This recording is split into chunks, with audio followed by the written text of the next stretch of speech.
Noor was a young man living in a fantasy world who was pretty strong for his age and very well liked by everyone in the town. He worked a job requiring manual labor, but even his boss was impressed by his work and never said a word against him, as he was the best worker that he ever saw. One such day, after taking his daily wage, he was about to head back when he suddenly hears the voice of a woman screaming for help coming from a nearby cave. He immediately rushes over even after his boss tells him not to, as it could be dangerous. He ignores everyone's warning and enters the cave only to see a girl wrapped in magical barbed wire while an adventurer's party face off against a giant demonic bull.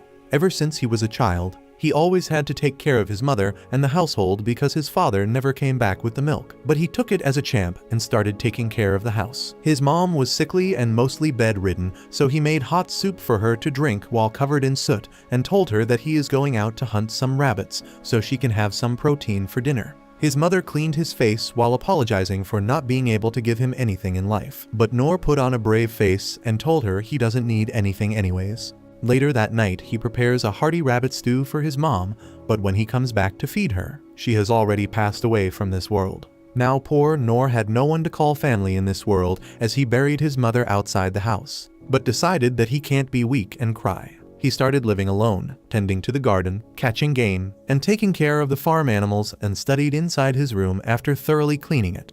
He trained his body by catching wild fish, carrying heavy loads on the mountains, and eating lots of protein every day. One night, due to loneliness, he climbs on top of a chair and takes out an old dusty storybook and starts reading it. This takes him way back, as he remembers the time when his family was whole, and his father would tell him the tales about mighty adventurers who fought colossal dragons, learnt magic from wizards, lifted curses in the haunted forest, and fought against an army of elves.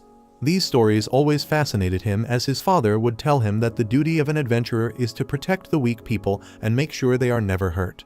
This gives him inspiration to do something with his life, and next day, after tending to animals, he gets ready to leave his hovel and move towards the city to try and be an adventurer. He stays in the forest at night with a campfire, and by the next morning he arrives at the beautiful city of his kingdom. He enters the giant main gate and is completely blown away to see the amount of people roaming around the markets, selling their goods, and people buying swords and fruits at the same place.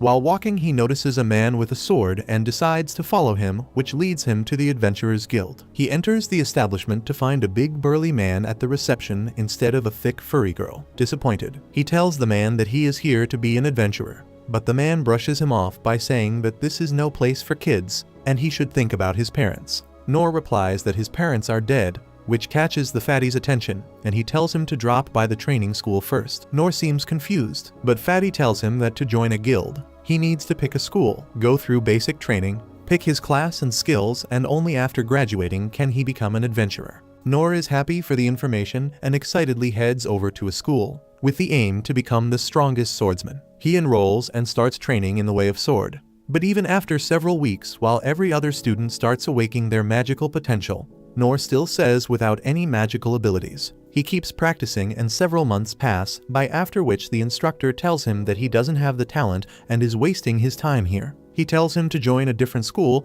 as he is definitely not fit to be a swordsman. Noor doesn't give up and finds the school and decides to train as a warrior. He starts training under a big fat redhead, but even after going through intense training for several months, the redhead tells him that he doesn't have the talent for it, as all he has learnt is how to parry attacks.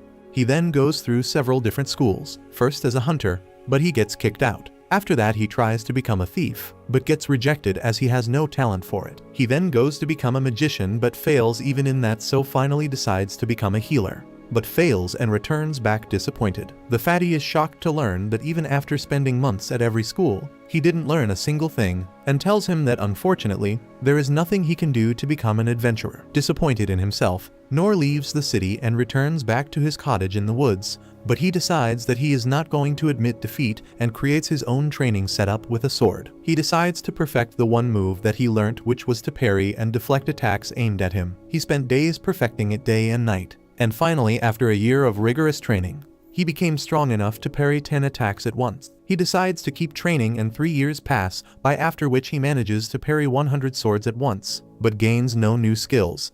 He keeps training endlessly to the point where his sword breaks. 14 years pass by as he realizes that in these past years he has trained every single day and is now able to parry 1,000 swords at once without fail. Despite putting this much hard work, he doesn't gain any new skills, but still decides to head over to the Adventurers Guild once more. This time he meets with a young girl who looks at his skill set, only to advise him to visit the training school. Noor tells him that he has already been through them, which surprises the girl, as she tells him that he doesn't have any skills to make him an adventurer. Noor gets disheartened once again when the fatty comes out and barely recognizes him. They sit down to talk over some beer. When Noor tells him about his training for the past years, Fatty tells him that there are ranks in an adventure from E to S, but even to become E rank, you need at least one skill, which Noor doesn't have. Noor gets sad, but Fatty tells him that not many people know, but there is another rank below E, which is F. There are some limitations for F-rank adventurers, as they can't take kill quests or work in the forests outside the city. They can only take odd manual labor jobs in the city, but no one would really want to do that. To his surprise, Noor immediately accepts and finally gets his adventurer's license. He starts doing odd jobs around the city like carrying heavy loads, finding lost cats, and keeps training every single night. He also takes nursing jobs and takes care of old people by cooking for them. While doing all this, he keeps training and seems to be happy working as an adventurer who can actually help people. Finally, we come back to the present where the giant bull walks towards the adventurers and smashes the leader with his axe, who flies into the wall. Noor quickly checks him, only to find out that he is dead. He looks back to see the other guys getting skewered by the bull as he kills every single person in the area effortlessly. Before moving his eyes onto the white-haired girl, Noor's body immediately jumps into action as he throws a rock at him and diverts the attention before running away. The monster chases him with surprising quickness, and Noor realizes that he can't run away. So he turns around and parries the bull's attack. To his surprise, the parry was so strong that the bull gets blasted into the wall. It immediately recovers and jumps through the dust to attack Noor, but he is able to parry the attacks again and again as he realizes that if he misses a single parry, he is as good as dead. He tries to find an opening, but realizes that he doesn't have a single offensive skill to actually land an attack. His swords start chipping, but the demon turns towards the girl and rushes towards her. Noor immediately uses his feather step ability, which increases his speed to appear before the bull and deflects the attack once again at the cost of his own sword. He remembers his father telling him that an adventurer defends the weak even at the cost of his own life, so he stands his ground even with a broken sword. And this time when the monster attacks, Noor parries with all his might, which deflects the axe so much that it bounces back and chops the head of the bull cleanly before getting stuck in the rocks. The girl is utterly shocked as blood splatters all around the area, but the magical jabber wire disappears from her body. He falls to the ground, looking at his sword which shatters and jabber how close of a call it was. The girl immediately thanks him for saving her life and jabber his name. But Noor replies that his name isn't worth remembering and walks back outside. He walks through the streets, thinking about how he almost got killed by a giant cow, and realizes that he needs to train even ointment if he gibber to truly become an adventurer who can protect people. After Noor was gone, the dungeon gets filled with the white-haired woman's guards as she turns out to be Lynn Clay of a noble family. Her personal guard arrives and watches the dead Minotaur being inspected by the scientists, while Clay's guards lay dead on the ground covered by a white cloth. She immediately apologizes for not being here for her protection, but she tells him not to worry about it as it wasn't her fault. A little while later, another man named Dar enters and asks whether she is fine and details about what happened here. The news about the attack reaches her brother Ray, who is completely shocked to find out that her sister was attacked by such a monster. He asks Dar whether he has any idea what a Minotaur was doing on the surface when it is supposed to stay in the innermost depths of the dungeons. Dar bows down and answers that this was definitely an assassination attempt as they found out that the ring Lin recently bought from a merchant. He claims that the ring got tested by a magician and he revealed that it had a monostone of 90% purity, which is extremely hard to find. And that was the reason why the Minotaur attacked her group. Ray still seems unclear as he doesn't understand why a Minotaur would want a manastone. But Dar reveals that he believes the Manastone was cursed by the neighboring enemy kingdom of Derry, who is known for practicing dark magic. Ray agrees with this assumption as lately Derry's army has been harassing them on the outskirts, and now such a brazen attack on Lin without even trying to hide it proves that they want a war. Ray then asks Dar about the man who saved Lin's life, But Dar claims that they know nothing about the man, apart from the fact that he killed the Minotaur with his broadsword in a matter of minutes, but escaped quickly afterwards without even telling his name to Lin. The next morning, Nor goes into the guild, as if nothing happened, when the fatty immediately walks up to him asking if he is fine. Nor seems confused, so Fatty explains that last night a deadly monster emerged in the caves near his construction site, and that's why he was worried. Nor has no idea that Fatty is talking about the Minotaur that he killed last night, as he thought it must be a low-level cow monster since he managed to defeat it. The fatty tells Nor that he is lucky that he left beforehand, because even a ranked adventurer like him couldn't have done anything against such a strong beast. Nor wipes the dirt from his face and wonders what kind of monster could it be that even a ranked adventurer is scared of it, and then thanks the god that he only faced off against a giant cow. Nor asks what happened to the monster, and Fatty replies that some mystery man ended up killing the beast in a single blow, which really shocks Nor as he wonders how strong that man must be to kill such a monster, not realizing that he is the man Fatty is talking about. Later, Fatty gives him his pay for the day, but tells him to get a real job as well, otherwise he won't be able to earn much. Before he could reply though, a hooded figure appears behind him and calls him out. Nor turns around only to find the white-haired girl he saved yesterday, and asks how did she find him. She apologizes for following him, but claims that she used her long-distance detection skill to find him. He asks whether she learnt it from the thief schools, but she claims that she is from the magician branch, but has equal skills in all the 6 branches. Lin notices that she is drawing way too much attention and asks Nor whether they can talk somewhere more private. But before he could reply, Fatty grabs him and asks what the hell did he do. Nor replies that he didn't do anything wrong, while Lin deploys a soundproof barrier and asks him to come with her. They both exit the guild and walk through the streets to a desolate area, where she tells him that she really wanted to thank him, as not only did he save her life, but he also saved the life of a lot of citizens. Nor still doesn't know how strong he is, so he claims that she is so talented, and he must have ruined her plans by butting his head in between. She tells him that it's not true. In fact, if he didn't come to her aid, she would have probably died there. She then claims that she wants to reward him for his help, but Nor immediately replies that her gratitude is enough. Lin, however, is not so easily pushed away, and she tells him that she is a person of status here, and even her father would like to thank him personally. He again refuses, which shocks Lin, who has no idea why a man would refuse a reward from a noble. She asks whether there is anything troubling him, and even claims that her father will give him a lot of land if he wants it.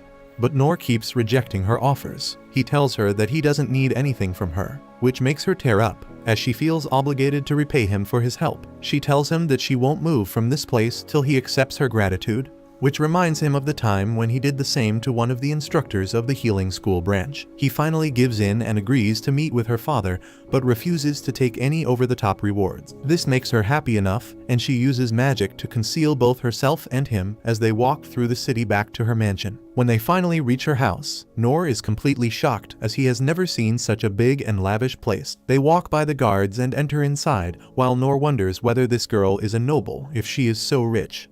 On the way, they end up running into her personal guard Ani, who looks at him suspiciously and asks who he is. Lin tells her that this is the man who saved her life, and she immediately softens up, claiming that she will take them to the Lord. They follow Ani through the gallery when Nor spots a guy wearing yellow armor waiting by the window, and he immediately jumps into action, spinning his lance before pointing it towards Nor, asking who the hell he is. Ani tells him to back off as he is Lin's guest, but this Pikachu-looking asshat ends up making fun of Nor for looking poor. Ini introduces him as Gil and asks him to accompany them into the room, as she still doesn't fully trust Nor. They wait outside the hall as Lin's father Clay was talking to his son about the chances of war increasing, as they remember the last time they met with the King of Derry, who ended up insulting them and threatened to wage war against them if they didn't give them access to all the dungeons in their kingdom. Soon the door opens and they all enter the hall, and while both Ini and Gil drop to one knee in front of their lord, but Nor has no clue who the man seated on the high seat is, so he simply walks ahead without a single care alongside Lin. She introduces him to her father,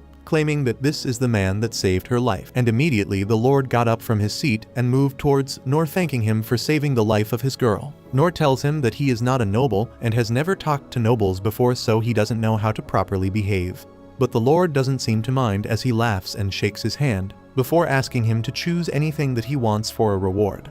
Nor immediately declines, claiming that he neither wants land nor gold. The lord seems confused but tells him that if he wants, he can have half the treasure of the oldest dungeons in the world that falls in their kingdom. Ray advises against it as the treasure is worth more than a small country's GDP. But to their surprise, Nor refuses it as well, claiming that he doesn't want any kind of gift from them. The Lord looked confused as to what sort of man would refuse such a gift. He then walks over to his seat and takes out the giant black sword behind it, which used to be his personal weapon during his adventuring days. Ray seems a bit worried, but his father tells him that it's fine as the sword should be used in battlefield and not kept as a decoration. He hands it over to Nor, who grabs the handle and immediately realizes that the weapon is heavier than anything that he has ever used. Nor thinks that it is just a random second-hand sword, so he decides to accept it as a gift, as he wanted all of this to end quickly so he could go back to work. The Lord asks him to swing it once, and to his surprise, Nor simply used one hand to swing the sword so strongly that it created wind blast around them. Nor looks at the Lord and tells him that it's a bit heavy, but he will manage, which makes Clay laugh as he can't believe this man just swung a two-handed great sword with a single hand. Clay asks whether he would like to train Lin a little bit as it is getting very dangerous nowadays, which puts a smile on the girl's face, but Nor immediately declines, claiming that there is nothing he could teach her and decides to leave. On the way through their gallery, he looks at the sword once again and realizes that it is the same size as the drainage ditch, which means that he can use it to scoop out dirt from the ditch much more efficiently. Before he could leave though, he gets stopped by Gil, who puts a lance to his face, telling Nor that he wants to see whether he is worthy of that sword, while Nor wonders whether he will ever be able to leave this mansion to get back to work or not. If you liked this video, you would love the story about this F-ranked adventurer who finds an S-ranked goddess and becomes the strongest hero.